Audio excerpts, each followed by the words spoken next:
वसव राजू के मारे जाने के बाद अगला महासचिव कौन हो? वसव राजू के मारा जाना एक बहुत बड़ी घटना है और नक्सली लगातार पत्र लिख रहे हैं कि हमसे शांति वार्ता करिए।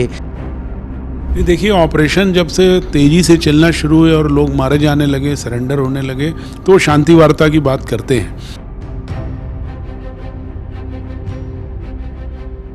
छत्तीसगढ़ में नक्सली कमांडर वसव राजू के मारे जाने के बाद अब ये चर्चा है कि उनका अगला महासचिव कौन होगा। इसी मुद्दे पर बातचीत करने के लिए पूर्व डीजीपी डीएम अवस्थी जी हमारे साथ हैं। सर, वसव राजू के मारे जाने के बाद अगला महासचिव कौन होगा, और एक और ये है कि महासचिव चुनने की प्रक्रिया क्या है? देखिए, पहले से ये जो संगठन था माओवाद का, उसमें जो जनरल सेक्रेटरी रहता था वो आज तक कभी इनकाउंटर में मारा नहीं गया। वो लंबे समय तक रहते रहते धीरे धीरे वो लोग खुद एक व्यवस्था के अनुरूप अपना 2IC चुन लेते थे और उसी को बाद में जनरल सेक्रेटरी बन देते थे। जैसे गणपति थे तो वसव राजू को उन्होंने पहले से ही सबको लगभग मालूम था कि वसव राजू बनेंगे। अब ये ऐसा हुआ इस बार कि शीर्ष नेतृत्व पर ही हमला हो गया, तो अब उनकी पॉलिट ब्यूरो के भी कई लोग मारे गए हैं। इस वक्त पिछले 1 साल में देखें तो बड़े नेता भी उनके मारे गए हैं, CC मेंबर भी मारे गए हैं, का सरेंडर भी हो गए। तो अब वो क्या योजना बनाते हैं, वो एक उनके लिए भी बड़ा मुश्किल काम है कि किसको जनरल सेक्रेटरी चुने। किसी न किसी को तो चुनेंगे, लेकिन वसव राजू के मारा जाना एक बहुत बड़ी घटना है। और चूँकि वो लंबे समय से मिलिट्री स्ट्रेटजिस्ट थे और अभी सेक्रेटरी भी थे गणपति के बाद, तो ये उनके लिए भी चुन पाना, ये कह पाना अभी मुश्किल है कि किसको बनाएंगे वो, लेकिन किसी न किसी को जरूर जनरल सेक्रेटरी बनाएंगे, पर ये अभी तो भविष्य ही बता पाएगा। सर, एक और सवाल था कि नक्सली लगातार पत्र लिख रहे हैं कि हमसे शांति वार्ता करिए, हम लोग शांति वार्ता, और सरकार एकदम रिजिड है। मुख्यमंत्री का भी बयान आया कि अब ये अभियान रुकने वाला नहीं है। तो आखिर नक्सली बार बार शांति वार्ता के लिए पत्र क्यों लिख रहे हैं? क्योंकि हमने पिछले 15-20 सालों में नहीं देखा कि इतनी जल्दी 2 महीने में 3-3, 4-4 पत्र आ जाएं। नहीं, देखिए, ऑपरेशन जब से तेज़ी से चलना शुरू हुए और लोग मारे जाने लगे, सरेंडर होने लगे, तो ये शांति वार्ता की बात आई। और ये खास करके जब करेगुट्टा में शुरू हुआ ऑपरेशन, तब उन्होंने ज़्यादा इस पर जोर लगाया कि आओ बात होनी चाहिए, बात होनी चाहिए।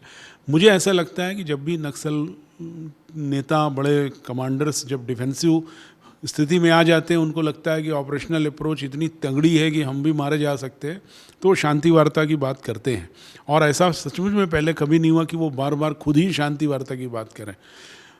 अब सरकार ने तो शुरू से ही कई बार कहा कि वो हिंसा का रास्ता छोड़ें, हथियार डालें और आ जाएं मेन स्ट्रीम में, और आत्मसमर्पण के लिए भी नीति बनी हुई है। तो शांति वार्ता तो मुझे नहीं लगता कि अब उसकी कोई आवश्यकता खास पड़ी हुई है, क्योंकि अब आप जब खुद कमज़ोर हो रहे हैं और आप पे प्रहार हो रहा है तो आप शांति वार्ता की बात कर रहे हैं, और जब आप इसके पहले लोगों पर प्रहार कर रहे थे तब आप शांति की बात ही नहीं करते थे, ना सुनते थे। मैं समझता हूँ कि माओवाद के लिए जो ये शांति वार्ता की बात है, ये सिर्फ टाइम टेकिंग टैक्टिक्स है। वो उनका पुराना तरीका है कि किसी तरीके से ये समय निकल जाए, फिर हम आगे ऑपरेशनली मजबूत हो जाएं, अपना कैडर और मजबूत कर लें, इसके लिए वो शांति की बात करते हैं। लेकिन जिस तरीके से लगातार ऑपरेशन हो रहे हैं और मारे जा रहे हैं लोग, तो क्या ऐसा लगता है कि नक्सली, क्योंकि बहुत छोटे एरिया में अब नक्सली बचे हैं और उनके टॉप लीडर भी मारे गए, तो क्या ऐसा है कि वो फिर से रिवाइव कर सकते हैं?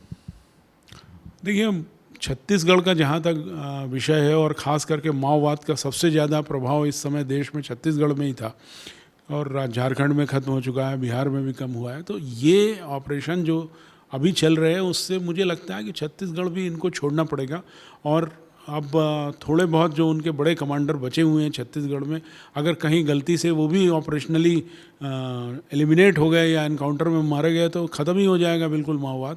पर अभी उनकी गुंजाइश है कि थोड़ा बहुत, पर भविष्य मुझे लगता नहीं है कि माओवाद यहाँ पर बचेगा। और जो डेडलाइन है गृह मंत्री जी की, वो ज़रूर मार्च 26 तक, क्या उसके पहले भी समाप्त हो सकता है यहाँ पे। तो ये थे डीएम अवस्थी जी। उन्होंने भी ये उम्मीद जताई कि जो गृह मंत्री अमित शाह की डेडलाइन है, उससे पहले भी छत्तीसगढ़ में नक्सलवाद खत्म हो सकता है। वीडियो जर्नलिस्ट खेमराज आवड़े के साथ मृगेंद्र पांडे, विस्तार न्यूज़।